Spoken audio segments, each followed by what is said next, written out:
But the Jews are still in danger because an edict of the king's cannot be revoked. Once a word has gone forth from the king, it is law.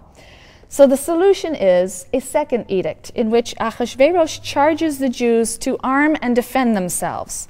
And so then we have another of many reversals in this story. What was to be a day of defeat and massacre of the Jews becomes a day of triumph, as the Jews, who now have permission to arm themselves and fight, slay those who were bent on murdering them.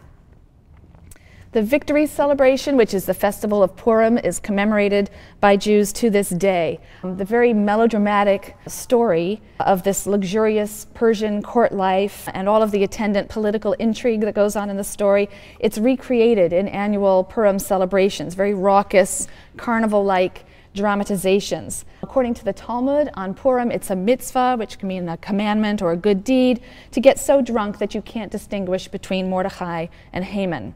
But for all of that, there are some very important and striking themes in this story. First, there's the ethnic element of Jewish identity rather than religious that comes to the fore in the book of Esther.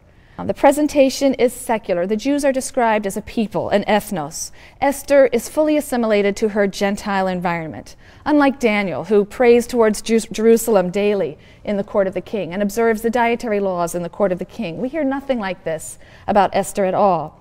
There's also a very human and very anti-apocalyptic message in this story.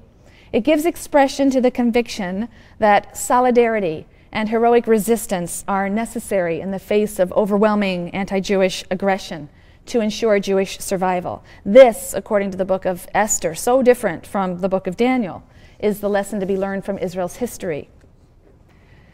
And if the book of Esther presents one alternative to the post-exilic eschatologies, in which Yahweh's enemies are afflicted and consumed for their wickedness, then the book of Jonah offers another perspective.